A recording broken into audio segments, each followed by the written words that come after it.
Hello everybody, welcome to today's video.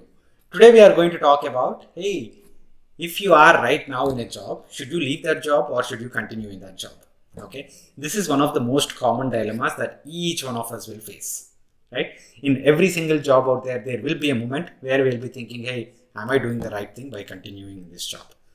Just to give you some kind of context, when the entire economic situation is not in the favorable way for an organization, the organization will dump its employees. We are seeing with layoffs from an academy, layoffs from a bunch of other organizations in the last few weeks. So please don't believe that, hey, it's a moral thing for you to stick in a job. Only if it works out for you, then stick in a job. Otherwise, every single right you have to actually move out of that job. Okay, with that said, let us jump into what are the few reasons why you should be thinking about leaving a job. Number one is about, hey, you getting frustrated with your work. If your manager is not able to give you due credit, you work hard, you work for let's say 13, 14 hours a day, and your manager does not even talk about your work, right? You might work with somebody else and you get due respect, credit, recognition, every single thing from other members in the team. But if your manager doesn't care about what you do, then you be a little frustrated about, hey, is this what I want to do? Right? So your manager is going to be one of the key elements why you want to continue in the job or why you don't want to continue in the job. Right? Absolutely nothing wrong. You can't do anything about it. If you give yourself some time, let's say 3 to 6 months, and if you still see situation changes, go have that open conversation with the manager. Ask them, hey, what are the things that I'm doing positively? Can you please tell me so that I can repeat them? That positive feedback conversation should help things going forward. But even if that doesn't help, absolutely no reason why you should continue in that job, right?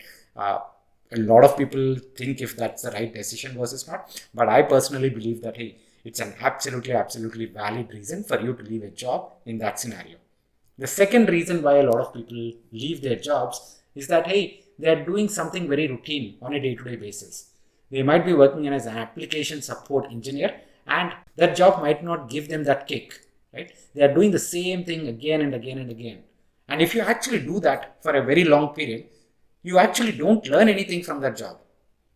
And that puts a brake on your career growth. If you want to leave that job after 3 to 4 years, you won't have anything else in the market.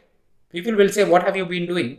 And if you say, I'm supporting an application for the last 5 years, or I'm working on one specific application for the last 5 years, the job market is closed for you. You should not get into that situation. Rather, you leave that situation when you are comfortable. 1 to 2 years, you remember that, hey, 5 years down the lane, things are not going to be any more better for me. So rather, I will lose this opportunity right now and I'll start looking for something better. Right? That's a very common reason why people leave. If you are looking for, let's say, an MBA application, right, a global MBA admit or a global master's admit, these things will put a huge brake on your application because they'll ask, what did you do in the last 5 years in your job? What did you do in the last 3 years in your job? And if you say that, hey, I did nothing, but I was just maintaining an application, then things doesn't look as good. So think about, that's the second reason why people leave a job. And if you are in that situation, you need to consider whether you are in the right place or not. The third reason why a lot of people again leave their jobs is one of the most important factors is the salary itself, right? If you don't get the salary that you deserve, if you are getting paid as an application support analyst, let's say 4 lakhs per year, and if another company is paying 6 lakhs per year, then you are losing 50% of the money. For the same work, if you work in brand A versus brand B, if both of them have the same brand value, then there is absolutely no reason why you should stick to this company.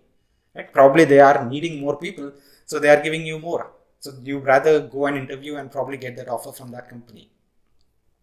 It's a myth. Probably our parents' generations and the generations before would value continuity in the same job, even if there is no growth.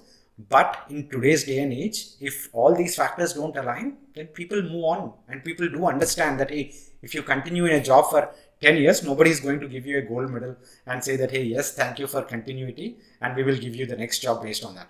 That's not going to be the same. Right? So think about what works for you specifically and accordingly decide whether you want to continue in the job versus not. If you are getting frustrated versus if you are not learning anything, if your salary is low compared to the market value, all these things do add up very quickly. Now, what do you do if you are in a position you are actually searching for a job? You need to have that leverage. How do you get that leverage?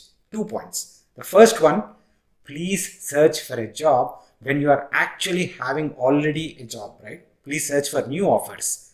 It's not about like, hey, now I'm losing my job or I already resigned and then I'll go and search, right? None of us or majority of us don't do it. But please remember that, hey, this search can be a continuous process. Because your work, you need not be like away from the job market. You can continuously keep updating your resume and you can be in the job market. Nothing, absolutely nothing wrong with that. Okay, please be in the job market and start evaluating on a regular basis, like every once, 3 months, 6 months, if what you are doing is something which you want to do versus not. Okay, so that is number one. Please be continuously in the job market. Number two is, hey, because you are doing a job, don't think that it is like your life, right? That's not 100% of your life. That's probably 9 to 5 or 9 to 8 or 9 to 9. That's it. You have another weekend. You have the other part of the day where you can upgrade, upskill yourself, organize some events, right? Go and teach somebody a new skill or do some experiential projects, right? All these things will add up and give a boost to your resume when you are looking for that new job. So don't ignore any of these things. These are the things which will add value to your resume. And finally, when you are looking for that 50% hike or let's say 30% hike when you want to move to a new job, these things will provide that value because say you show your leadership skill, you also show your teamwork ability by these additional projects. I'm giving a link to an experiential project that you can do while you are working. Right? Link is in the description box. Please do check it out. It is from Blue Chapter. And if that excites you, you should do these kind of programs. You should go and support and you be in that community. Don't have any fear with respect to, hey, you will probably get trolled. Build your digital media presence, right? Build out your social presence. That will also give you a good boost. So do these things and generate that leverage for yourself. Alright guys, I hope this makes sense for you. Please do let me know if you want me to make more such videos on jobs or make more such videos on, hey, how do you think about shifting from one career to another career? I will be happy to make those videos. Thank you so much guys. Please press the like button and subscribe to the channel. Would be very happy and also would motivate me to make more such videos. Thank you and look forward to seeing you in the next video.